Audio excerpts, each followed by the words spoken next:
he says, don't stay too long over in that smooth.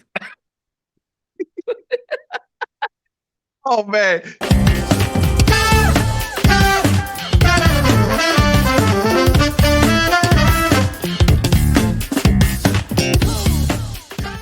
What's up, everybody? Welcome to Backstage with Mike Phillips. Yo, listen, I got one of my homeboys. He is a part of the saxophone fraternity, and it's a whole bunch of us. It's a whole bunch of us, but this guy is absolutely special to me. He will be performing at Arizona Jazz, and when I tell you he's going to put on the show, he's a man that I've looked up to when I was a young OG. Now I'm a double OG. He's a triple OG.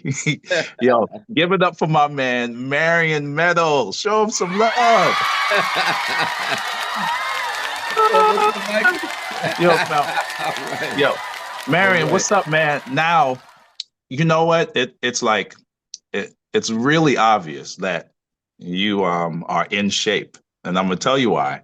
I think playing the horn is one of the most physical things that people, they take for granted because it's cardio. It's Yeah. so when I see how effective you are playing, and it's almost like, okay, I'm up here for 2 hours. It's not bothering me at all because you're canoeing, you're biking, you're hiking. And I think you are the example of what it is for us horn players out here to stay in shape if you want to play the horn, man. So tell me how does being in good shape, biking, how does that resonate with your playing? Well, I didn't even, Mike, I didn't even notice because I've always been an athlete. I was a runner, and I transitioned into cycling early on in probably my late 20s. I went to cycling. And by doing that, I didn't even realize that the cardiovascular thing was just a way of life for me until I didn't do it for a while. And then I realized, wow, what a difference in the playing when you get on stage that I was so used to having that cardiovascular being in shape cardiovascular wise that I noticed a difference because it affects you know how long you do a phrase, what's legato and how you get to that and then chop that song up. I'm used to long phrases, how we do. Yeah, And I noticed that made a difference in the way that I executed in the song, So I was like, oh, I got to take a breath here. Whereas before, if I'm in better shape, I can hold that breath and move into the next phrase like I would probably do if I was recording. And you're absolutely right. As time has gone on, and like you say, I'm a OG, is it has been such a benefit for me to keep an exercise regimen. And now that I see the real benefit has been my playing. man, listen, I can tell because you can listen to horn players and be like, uh-oh, he's about to run. That phrase is about to run out. Run out. But when you're in shape and you treat playing a horn like actually being an athlete, then it resonates. Now, speaking of an athlete, I remember meeting you for the very first time at a fella's house. He's about 6'9", and he was an athlete himself, Mr. Wayman Tisdale. That's I absolutely right. I met you. I think he got bounced from the Western Conference Finals, and Wayman called me, and him, Charles Barkley, the whole Phoenix Sun team, they were on Yeah. the bench, and I'm watching at that time the NBA on NBC, Yeah. and I get a phone call, and Wayman is actually in the locker room getting dressed. They got bounced out of the Western Conference Finals. He said, "I'm booking a flight for you tomorrow to come down to Phoenix." He couldn't get out of that NBA locker room fast enough because he loved what he did in playing bass. And obviously, you were in Phoenix at that time. What are your memories about Wayman and how dedicated he was? I have one main memory. It was being over his house late at night, early in the morning. We're about 4 o'clock in the morning, and he had a game the next day. And I said, Wayman, I said, dude, you got a game today. He goes, man, don't worry about that. an NBA That player. He goes, don't worry about that. That ain't nothing. I mean, you're I, right. He loved music so much. He loved being in his studio so much. And he would call us all of, who we all became his friends, obviously. And he would gather us around. And at that point in his NBA career, it was all about the music. That was just his day gig. I remember Bob Costas was I'm doing the game. He said, "Well, Wayman is a talented bass player. I know he can't wait to get home so he could go on tour." I was like, that was savage, but it was absolutely true. Wayman could not wait to get home. So I flew down the next couple of days and I got a chance to meet you. And it was like a pleasure because it was almost like I was being brought in as a 19, 20-year-old into a musical fraternity where you guys were gracious, nice, and allowed me to grow within this genre. So interviewing you now is a pleasure. And also watching you at the Arizona Jazz is going to be absolutely amazing. So now, like, what can we expect? Like if you were to describe a Marion show and a person was like, man, I want to go there, but what is Marion going to bring to the table? What would you say? Well, first of all, I don't do tracks. So you're going to get the Marion Meadows live show. The musicians are going to get a chance to stretch out because I'm old school like you. We came up during the time in New York when cats played. Either you played or they would tell you to go home in New York back in the day. It's Absolutely. not that it was arrogant, but they would say, "Look, young dude, if you're going to come to New York City and play, because I was out in Connecticut, uh, they said either you're going to come here to play or go home because we don't need mediocre. If you're going and I don't mean mediocre in what you knew as a player, mediocre meaning how much are you given to being a musician? Are you really in this both feet in? And are you coming here to say something? And like Grover would call me Young Meadows, and he goes, Young Meadows, you already have a sound. You don't need to do anything else other than to compose music. He goes, you don't need to do cover songs. You don't need to, you don't need to go reggae and cover every song that, he goes, just be you. You already have a beautiful sound. And he goes, and do compositions that reflect who you are. So, Mike, I've tried to stay true to that. And over the years, after 17 albums, I'm happy to say that I'm, you know, 90% happy with the compositions, that I've composed. And so therefore I have such a catalog to draw from now when I go do my live shows. And it makes me happy to know that I put in that work as a composer, as opposed to just relying on doing, a Frankie Beverly cover or, something like. And I'm not knocking anybody who does that. I'm just saying me as Marion Meadows, when I come to the stage, chances are you're only going to hear me do my original music. Not that I don't do and I respect a lot of music that people cover. I tend to my shows are tend to be my compositions, and so therefore, people they usually get the real Marion Meadows. That is a really interesting point because I always say there's two types of musicians, and they can both be cross pollinated. The musician that is very concentrated on his art, and the musician that's concentrated on entertainment. I think both can be cross pollinated and exist, but the entertainment has to come through the art. Yes, I So, agree, so, 100%. so art allows you to shift the paradigm of your thought process forever. Entertainment makes you feel good. And you Yes. know what? When people are paying money, when we see Uncle Charlie, Anthony Hamilton, Drew Hill, Jubal, Kim, all of the people that's going to be performing on the Arizona Jazz Festival, I'm happy to know that meanwhile people are being entertained, the art and the integrity of the art will be intact. And that's really important because if it skews too much about entertainment, then we can all say that, you know what, we're out here just being cover bands.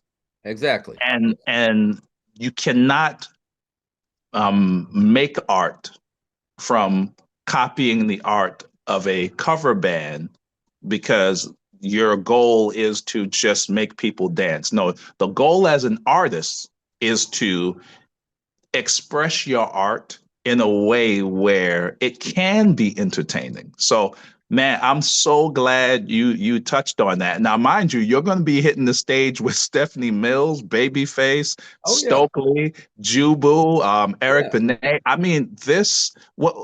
This festival, Arizona Jazz Fest, it's stacked. I haven't seen a lineup like this in years. And we have that history, you and I, coming from New York. I did the Harlem up at with Stephanie Mills years ago. I did Eric Benet did one of his first singles on my early albums on RCA with Allison Gabriel. So Wow. yeah, no, so all this history. And, I also wanted to add that when I used to watch you play, even in your early careers down in New York, we didn't meet actually before that down in Nels years ago. No, that's Yeah. right. And but we didn't really hang we didn't get a chance to hang that much in New York at that time. But I used to come in and watch you. Sometimes you do the late thing at Nels, and you remember we didn't even go out in New York until midnight. You didn't even leave the house. Man, listen, I got on the train at 11:30 and I didn't get 11:30. home We until were still 5. we were still watching America's Most Wanted, getting ready not even Saturday night. And but anyway, let me cut this up. And the but what I was going to say was watching you, and I'm going to start that again. What I was going to say was watching you and watching you now is exactly what we were just talking about. Every time you come to the stage, you bring your artistry, which goes without saying, is phenomenal. But you are such an entertainer, and that's absolutely right. We are in the business of entertainment. In the business part of this is entertainment, Yeah. and all we can hope for is that we put in the time so that we can express our artistry, and then our generation, and I'm talking about the people that we grew up with along the way who are our age. I mean, let's face it. They saw Charlie Wilson in their heyday. They saw Stephanie Mills when Stephanie Mills was on Broadway. They saw Earth, Wind, and Fire in the Doug Henning days, and so they've seen all these artists in their heyday, and Frankie Beverly and Mays and all these people. So we're not really doing anything to really impress them because they saw Carlos Santana in the Evil Ways days live. But what we do now is we remind them, and this is where I'm coming from, and I take this from my observation of you, and you don't hear this because but when I hear people talking about you, they're expressing how much you're bringing that sound that they're used to hearing, which is that unfiltered. It's raw. It's It's raw, it's full of mistakes, and it's okay because Miles Davis made a whole bunch of them. And guess what?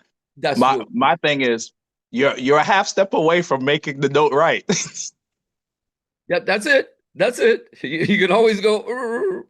Man, that and you know what? I think, part of the saxophone fraternity that we have, and it's a strong saxophone fraternity, even at the Arizona Jazz Fest, because we got the young homie Marcus Sanderson, we got Eric Darius, we have you, we have Paul Teller, we got Mike Phillips, we got Jay Wright. There is a fraternity that's going to be performing at this festival that ranges from age and style. So if you love saxophone, I mean, Arizona Jazz Fest is the only place to go. So now I'm going to ask you a really hard question. Now it's almost like, okay, it's not your favorite kid, right? So let's treat songs like they were your children. Hmm. And I tell you, like, the top, your top three kids. Yeah. I know it's hard because you have composed, written some of the most beautiful songs, ballads that a saxophone could ever put itself in a position to play. Yeah. But we're gonna give you. Well, I'm gonna give you three of them. Your Three of three them. children. Now the other Okay. songs, songs are sort of like inanimate objects to a certain degree. So they're not going to get mad at you if you don't pick them. Yeah, So don't, you don't have to come home with the song yeah. pouting because on the interview with Mike Phillips you didn't pick them. So trust me, you're going to be good and safe. Yeah, yeah. Well, so if I were to pick my first top three, one of those would be a song called "Celebration Road," which I Yes. which I did with Carlo Panisi. And of course, Suede is my biggest hit, and I would put that in there because so many people tell me that that song has meant so much to them. And there's a reason that it's in every show that I do. I have to put that in that list. But as far as compositions, there's a song called After Six that I did with Michael Broning. Yeah, I Uh, remember that. that would be, and then the other one would be let me come up with the you know because Oh, see of them course children, Suede. those other children are getting mad at you. Yeah, I'm telling you, man. You know, got yourself in the pickle now. No, actually, my number one song that probably was the most emotional song I recorded, only because you know as well as I do. Sometimes we go into the studio, and usually back in the day when we were recording to tape, we would always tell the engineer turn the tape on because some of that first doodling stuff you do ends Be up the making be the the be record. the stuff. Yes, it'd The be the stuff. stuff that you can't come back and do again. Tried to do it, come back to try to do it, never happened. So you always tell the engineer to turn the tape on. In this particular case, Romantica was that song. Yes, I was supposed to play to the script, and I didn't do that. And I said, well, just let me run through it just to see how it feels. I played it one time down with my own version of that. And I tried to go back and do the script, and I ended up using my first doodle track, which ended up being probably one of the most spiritual songs that I've recorded that I remember recording that night. I felt so good about it. And I was just alone in the studio with the engineer. And so that probably would be my number one. Celebration Road, I got a chance to Naji is I called Naji on the phone, talk about our fraternity. We have such yes, beautiful alumni. The cats the people around us that we've grown up with. And I tell people, if you really want to take a lesson in life about humanity, come over to the musician side of the tracks. yeah, yeah. Come Because over to the sax fraternity. yeah, we without trying, we show you what humanity is all about. It has no smell, has no color, has it's just what it is. But it's a lot of admiration for dear friends, and we're there for one another in many, many, many ways. And I called Najee on the phone without hesitation. I said, "Man, I need that flute. I need that Najee flute." You know, and he goes, "No problem." And I sent him the track, and he goes, man, this is a little piece of work here. And when he sent it back, it was brilliant. Uh, Man, not Naji playing flute. First of all, like again, he um such an idol, but such a great person. yes, And the true meaning of art is not about indulging in its external perception, but its internal significance. absolutely. Um, you, Naji, um, so many people, Gerald, Kirk, there's so much internal significance in the playing that you can understand that the generational baton that came from Art Porter, Yeah, that came from George Howard, that came from Grover, was greatly preserved through the generation that you're in, and the responsibility of the generation that I'm in to take this baton and make sure that because in any race, if you look at the Olympics, the uh, when the baton is passed, it's the exchange of the baton that's one of the most important things because if you drop it, you're DQ'd. You're out. you're out. So Yeah, it's very essential, even for me, to make sure that if this baton that I have in my hand, yes, it's not just thrown at a younger cat, but making sure that they have the tools that when they get this baton, they won't drop it and they'll be able to run as far as possible. And I'm just so happy that between you and Naji, I've been severely influenced in such a great way. And that's why not only I'm gonna be there watching you, so I'm gonna be fanboy. I mean, I might be performing, but I'm gonna be fanboying at the festival at the Arizona Jazz watching you play, man. So Yeah, I'm just so happy that you've been able to just get on this and just kick it. You know, sometimes these interviews and sometimes podcasts, they're so scripted that you don't get just a real emotional conversation from the perspective of appreciating somebody's body of work and just telling them thank you for who they are and how they represented the music in a way that will have the integrity that will last longer than their own life on this earth because the art is forever. man, it's such an epiphany in this conversation that we're having only from the standpoint. The next thing I was going to say was Grover said to me, "You need to take this baton and do what's next." That's what he said to me, and it's funny that you said that because it was so important for us that we had Wayne Shorter with Weather Report and these guys in Ooh. Herbie, and they were all going electric. They were all Herbie now is playing Fender Rhodes, and then George Duke was with Frank Zappa, and so all this music, Larry Coryell, and all these cats who said, "All right, you guys are the next generation. What are y'all gonna do?" And And then MIDI came out. there you go. So Man, it was important, and I can't emphasize it enough. Just like you said, it was important for us to hear what they were saying. Here's the baton. Don't drop it, because if you drop it, it's going to be a generation of music lost because you guys can play. That's what Grover said. You guys can play. Don't blow it. Like, don't drop it, and don't get too caught up in some other, because you hear the compositions. You're talking the compositions that came out of the when guys were transitioning over. And then, of course, I came out of the Norman Connors School. And in the yes. Norman Connors School, Michael Henderson had already played bass with Miles Davis at 15 years old. I mean, I had stories already. I'm standing there, you knew Phyllis Hyman. We were standing next to giants, and we were young cats, and talk about baton, the first time I heard Earth, Wind, and Fire was in Boston, and they were playing in Paul's Mall, 110 seater, with Andrew Woolfolk on saxophone. Wow. And they were more of a jazz band who did vocal oohs and ahs before they all these hits. And as you well know, the same was for Kool and the Gang. Kool and the Yeah.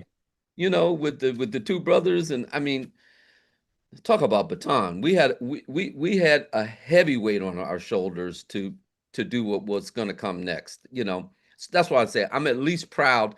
And it's so funny because I decided one day that I just loved skydive so much. I'm such a Freddie Hubbard fan. And I was a big CTI fan because I love the arrangements, and I studied the Don Sebesky method of arranging. And Don Sebesky at that time was was still around, and all these great players out of New York City, and I had done a session with Jay Chataway, with David Sanborn was on that session as well. But it was like, man, these cats were. I said one day I want to do skydive, but I can't do skydive unless I do it justice, because this is Freddie Hubbard. Freddie didn't play no simple changes. No, Fred. Yeah, Freddie was like You know, he's not a game in these streets. No, no, no. So I did. I decided, okay, I'm gonna go all in on skydive, and I did. So that's what I said. If I were to do a song, certainly, a lot of people cover pop songs, but to cover a Freddie Hubbard composition is almost like, oh, really, dude? You really gonna do that? But Yeah, you look. It's almost like in the jazz world, it's like tread lightly. yeah, come on now. So, but those are the challenges that I took on, based on my conversations. And I remember Billy Hart. I had seen in Wandishi Band. I'd seen him in Boston when I was at Berkeley, and Billy Hart. And I saw Billy Hart in New York the next week, and Billy Hart, and uh, I was doing some stuff with Norman Connors at the time, and then Billy Hart leaned into me coming out. He said, "Oh, Meadows." He leaned into me. He goes, don't too don't stay. He says, don't stay too long over in that smooth.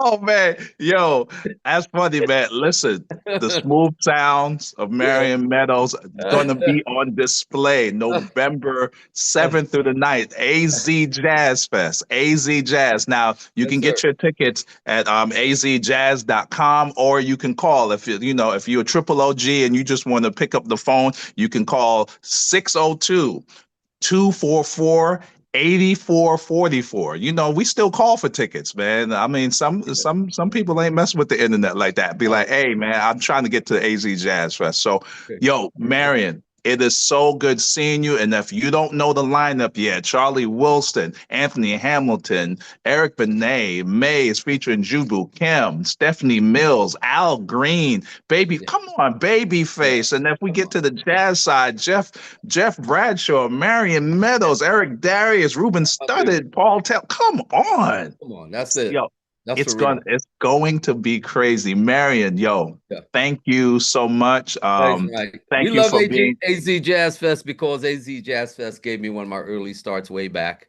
when I had first moved to Arizona, and we've been going ever since. I love being there, and I can't wait to be back. we're gonna have an Arizona reunion, start talking about those Wayman stories. Hello.